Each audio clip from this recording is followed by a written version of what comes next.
ഞാൻ ജപിക്കുന്നത് അതേപോലെ ആവർത്തിക്കുക എല്ലാവരും.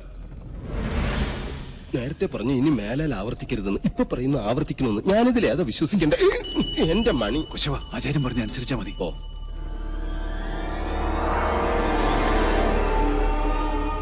പൂർവാഗ്നേയീ ദക്ഷിണാച പൂർവാഗ്നേയീ ദക്ഷിണാച നൈര്യതീ പശ്ചിമാ തഥാ നൈര്യതീ പശ്ചിമാ തഥാ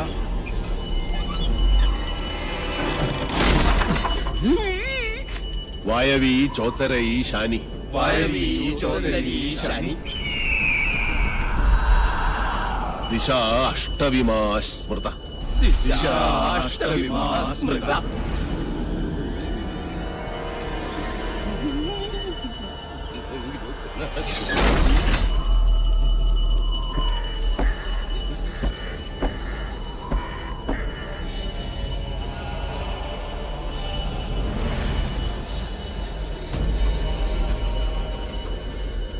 ആരും കണ്ണു തുറക്കരുത്. എന്ത് ശബ്ദം കേട്ടാലും ജപം നിർത്തരുത്. ചോര കണ്ടാൽ ഞെട്ടരുത്. ധീരരായ എന്റെ ശിഷ്യന്മാർ പോലും ഭയന്നിരിക്കുന്നു. ഇനി മതിയാക്ക നിന്റെ വായ്പാട്ട്. ആയുധപ്രയോഗം ബ്രാഹ്മണനെ വിധിച്ചിട്ടുള്ളതല്ല. എങ്കിലും ഞാനത് ചെയ്യും. അറുത്തെടുക്കും നിന്റെ നാവ് ഞാൻ. നീ മുടിയടിച്ചിട്ട് കൂളിയെപ്പോലെ കൂവി ആരെയും നീ പരിഹസിക്കില്ല. ഓം വിശ്വകർമ്മണ്യേ നമഃ. ഇനി നിന്റെ നാവ് ചലിക്കില്ല.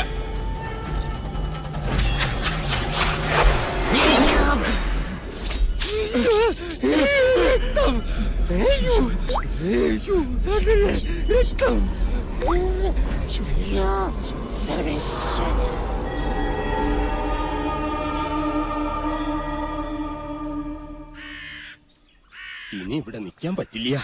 രാത്രി ആയി കഴിഞ്ഞാൽ യക്ഷികളുടെ ഫാഷൻ ഷോ കണ്ടു മടുത്തു. ദാഹിക്കുമ്പോ ഷാർജ ഷേക്ക് കുടിക്കുന്ന പോലല്ലേ രക്തം കുടിക്കുന്ന ചരക്കകത്ത് കൂടിയിരിക്കുന്നത്. ഇനി ഞാനിവിടെ നിന്നാൽ എന്റെ ജീവിതം വവ്വാല് ചപ്പിയ മാങ്ങ. അവിടെ നിൽക്ക. തിരിഞ്ഞു നോക്കില്ല ഞാൻ. ഇതുവരെ ചെയ്ത പണിയുടെ കൂലി ഈ ഓട്ട് കിണ്ടി കൊണ്ട് അഡ്ജസ്റ്റ് ചെയ്യാന്ന് വിചാരിച്ചു. മുതലായിട്ടല്ല. കൂലി തന്നില്ലെങ്കിൽ തച്ചന്റെ ശാപം നിങ്ങളുടെ തലയിരിക്കും. എന്നാൽ വരട്ടെ. നീ പോവില്ല രൗത്തമ. ഗുരുവിന്റെ സമ്മതമില്ലാതെ നീ മനയുടെ അതിർത്തി കടക്കില്ല. കടന്നാൽ നിന്റെ രണ്ടു കാലും തളർവാദം വന്ന് ശോഷിച്ച് ഈർക്കിൽ പോലാകും. ശിഷ്ടകാലം ഭൂമിയിൽ പാമ്പിനെ പോലെ ഇഴഞ്ഞു നടക്കും. നീ ഓർത്തു നിൽക്കുക. അതിനോട് ആരാ പോന്നെ? അളയ നിൽക്ക. ഞാൻ എന്നെ കൊന്നിട്ട് പോവര്. നോക്കുക, നിനക്ക് ഗുരു കൊണ്ട് പോകൂടാ. എന്റെ മുത്തച്ഛൻ കോപ്പൻ. അയാള് പണിത വീടാത്രേ. അന്നേ രണ്ട് ഉത്തരവും ഇതിന്നൊരു തൂണും അടിച്ചു മാറ്റിയിരുന്നെങ്കിൽ ഞാൻ ഇങ്ങനെ കിടന്ന് ഈ യക്ഷിപ്പറമ്പ് തൂക്കേണ്ട വല്ല കാര്യം ഉണ്ടായിരുന്നു. ഇപ്പൊ ഈട്ടിക്കും തേക്കനൊക്കെ എന്താ വില?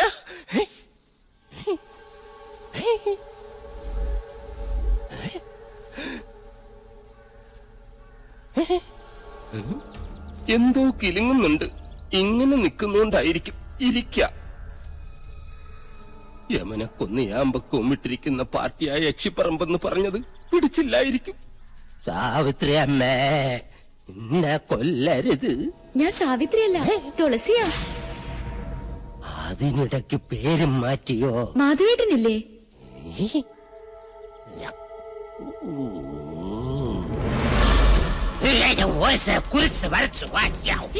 അടുത്തു വരരുത്. അടുത്തു വന്നാൽ പേടിച്ച് മൂത്രം ഒഴിച്ചു കളയും ഞാൻ. മാധവേട്ടൻ എവിടെ? മാധവേട്ടൻ എവിടെ? മാധവേട്ടനോ?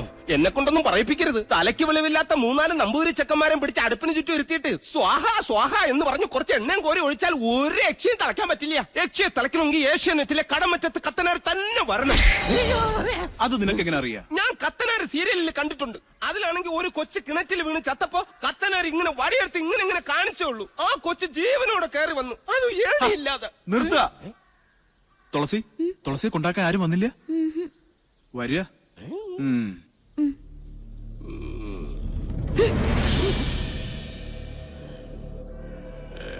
ഇവിടെ യക്ഷിയുടെ മറവിൽ സ്ത്രീകൾ വരുന്നു, ജപങ്ങൾ മുറയ്ക്ക് നടക്കുന്നു. അങ്ങനെ ചിന്തിക്കാൻ പോലും പാടില്ല. എനിക്ക് കിടന്നാൽ രഘുത്തമ. എന്താ എവിടെയുണ്ട്?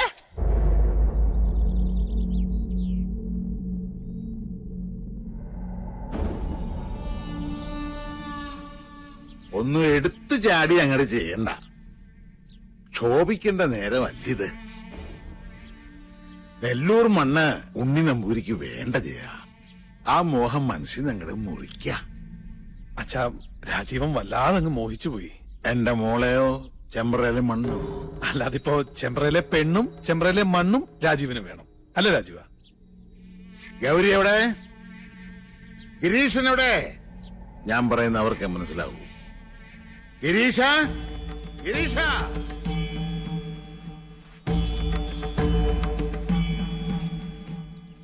എടത്തി,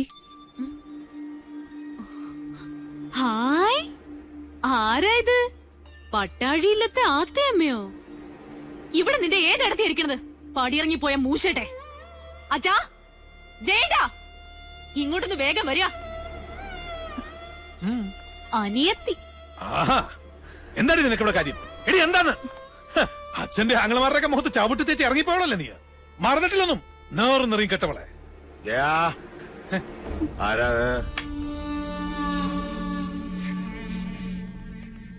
കണ്ടില്ലേ അച്ഛാ? ഇറക്കി ഇവിടെ പിഴച്ചവളെ. എന്താണാവോ വരവിന്റെ ഉദ്ദേശം?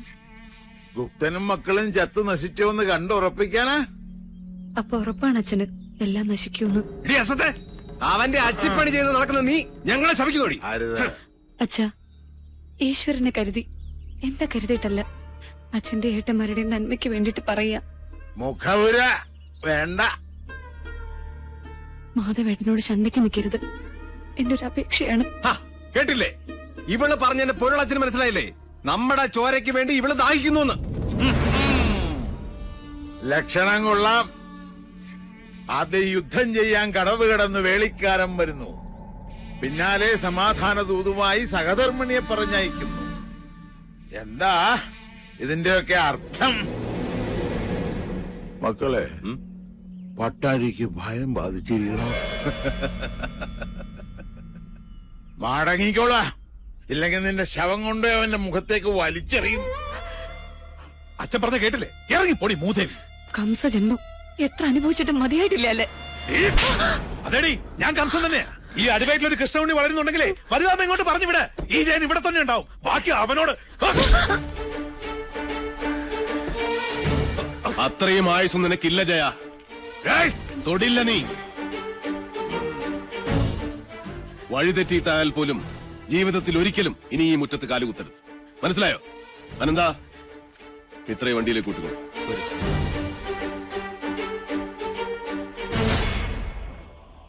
ഏതൊരു പെണ്ണിനും സ്വന്തം വീട്ടുമുറ്റത്ത് വന്ന് നിൽക്കുമ്പോ ഒരു വിശ്വാസമുണ്ട്.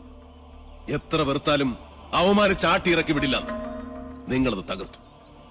വെറി പിടിച്ച നിങ്ങളുടെ മനസ്സ് പിതൃസ്ഥാനത്തിന്റെ മഹത്വം മറന്നുപോയിരിക്കുന്നു. സൂക്ഷിച്ചോ ചിത്രഗുപ്ത, നിങ്ങളുടെ കൈവെള്ളയിൽ 1000 രേഖ.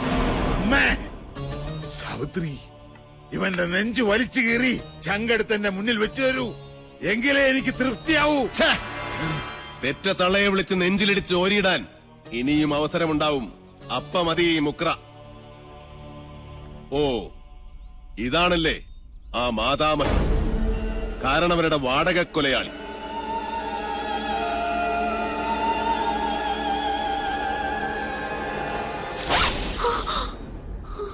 ഒളിസേവയ്ക്കിറങ്ങുന്ന ഈ ദുർദേവതയെ കണ്ടാൽ രണ്ടായി വലിച്ചു കീറും മാധവൻ. ഓർത്തോ?